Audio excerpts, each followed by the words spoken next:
Eu tava dando uma olhada aqui no roteiro e eu percebi que é muito importante falar do seguinte. A vibe noturna fez parte da vida de praticamente todo mundo que tá vendo esse vídeo. Ela tem a ver com você assistir filmes na tela quente, na segunda noite, assistir cinema em casa, no SBT, que só tinha filme pedrado.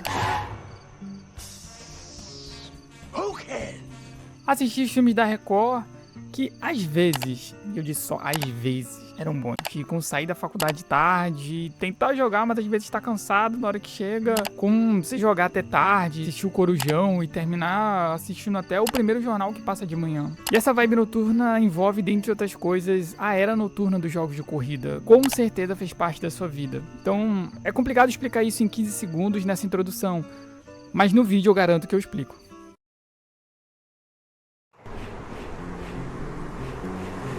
Corridas noturnas, personalizações, rachas ilegais, body kits, neon. Vou te dar 5 segundos para decidir de qual jogo eu estou falando.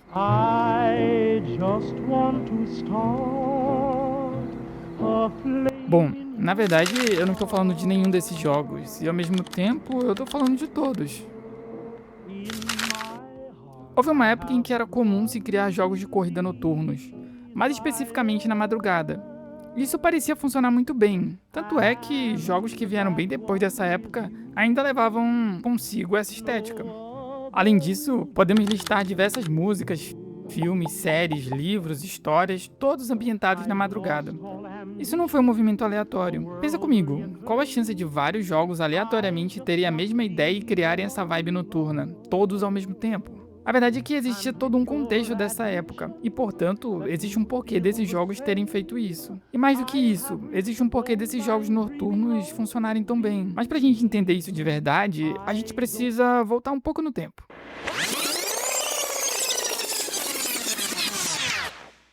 Want to set the world on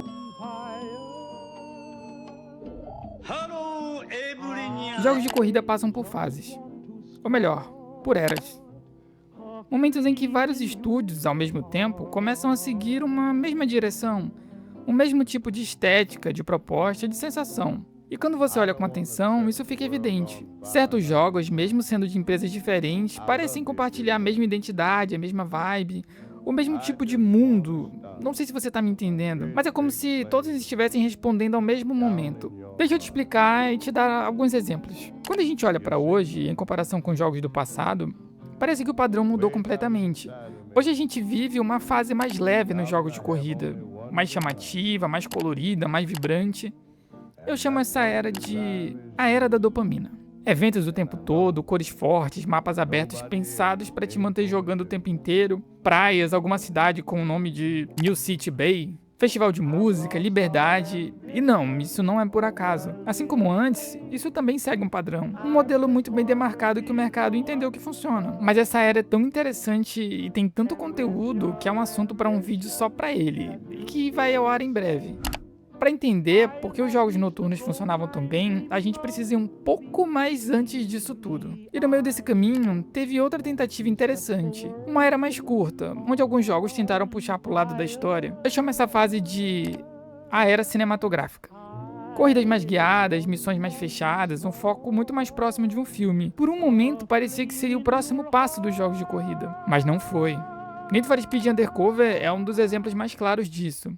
A proposta era misturar corridas com uma narrativa policial, personagens reais, cenas gravadas com atores, uma história acontecendo o tempo todo enquanto você jogava. Driver também deve ser mencionado nesse contexto. Tudo que esses dois jogos propõem, na teoria faz sentido. O problema é que na prática, isso não se sustentou tão bem. E também tem muito conteúdo sobre essa era, mas vai ficar um vídeo só pra ela. Na verdade, essas fases já tem um vídeo pronto pra cada e em breve a gente vai colocar no ar. Indo ainda mais atrás no tempo, ainda poderíamos citar a Era da Destruição. Também havia um contexto aqui de filmes e séries, mas isso também vai ficar para um outro vídeo. Precisamos seguir o foco para esse vídeo não ficar raso. Essas eras merecem um vídeo só para elas, de tão interessantes, mas eu vou mencionar elas para você entender a cronologia disso tudo. Chegamos à mais importante de todas, a Era Noturna.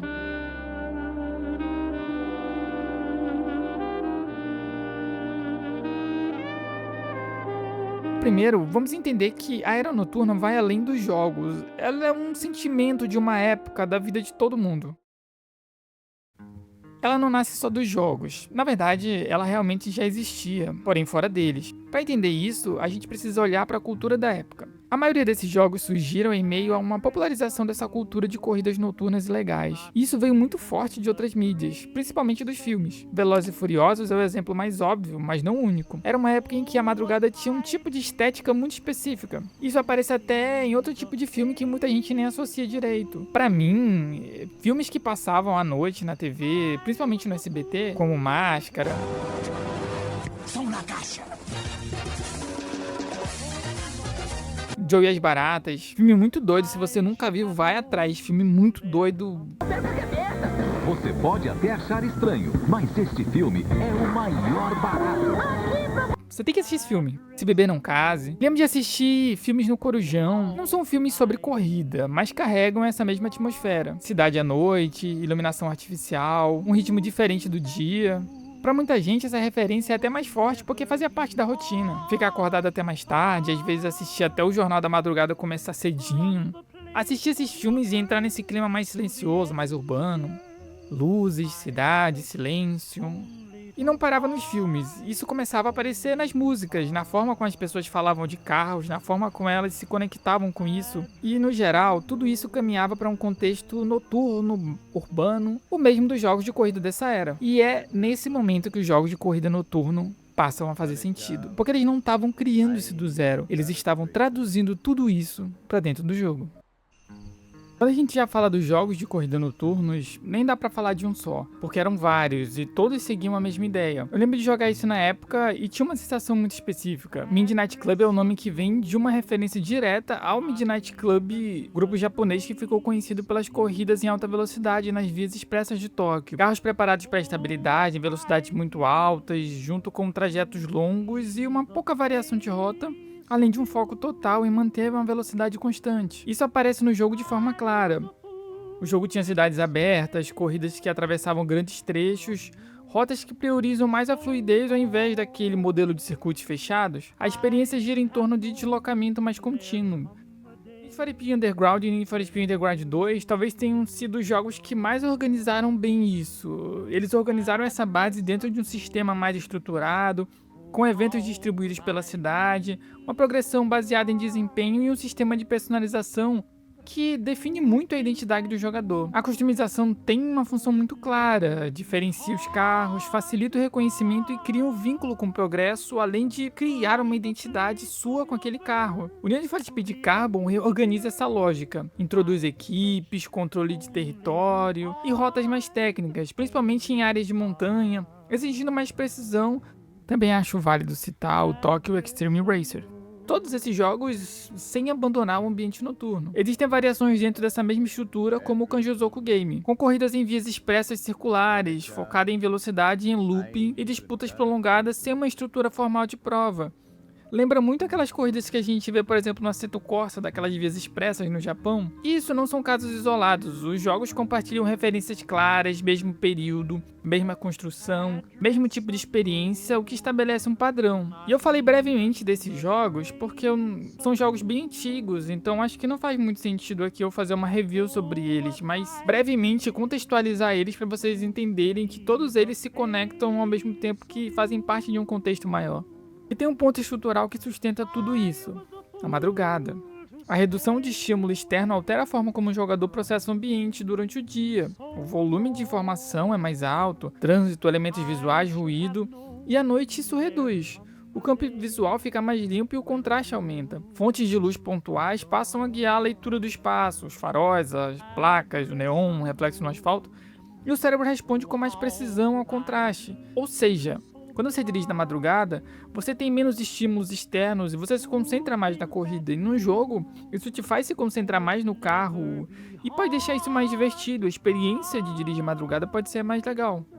Essa combinação de referência cultural, estrutura de design e resposta perceptiva explica por que esses jogos convergem para a mesma direção e por que jogos de corrida noturnos funcionam de uma forma tão consistente naquele período, mas até hoje também. Existia uma cultura que muita gente acompanhava de fora, e os jogos deram acesso a isso. Colocavam você dentro daquele ambiente, com um carro, um espaço e um sistema que reproduzia aquela lógica. Por isso eles compartilham tantos pontos em comum. Mesma construção de cidade, mesmo horário, mesmo tipo de progressão. Tentativas de retorno, como Need for Speed 2015, retomam elementos visuais e estruturais, mas não reproduzem o mesmo efeito, porque existe uma variável que não se repete o momento. Muita gente que jogou esses jogos jogou numa fase específica da vida, adolescência, o início da juventude, assim como eu, e isso pesa, porque não é só o jogo em si, mas também o que você vivia naquela época. Por isso que hoje, mesmo com jogos maiores, mais bonitos, mais completos, a sensação é diferente, e talvez sempre vai ser, porque aquela era não era só sobre jogos, e é por isso que eu falei tanto de filmes e outras coisas nesse vídeo. Era sobre tudo o que acontecia ao redor desses jogos. E quando você olha pra trás, fica claro que isso não surgiu do nada. Existia um contexto, existia um momento, e por um tempo existia um padrão, uma era, onde correr de madrugada com um carro que você montou numa cidade cheia de luz era exatamente o que todo mundo queria jogar. E talvez, sem perceber, isso ainda seja insuperável, mas talvez seja melhor lembrar disso com carinho daquela época e não querendo que essa era volte. Pelo menos eu penso assim. Conta aí embaixo o que você acha. Muito obrigado por assistir esse vídeo até aqui. Jesus te ama. Grande abraço. Would never be hard to find from the place of your birth to the ends of the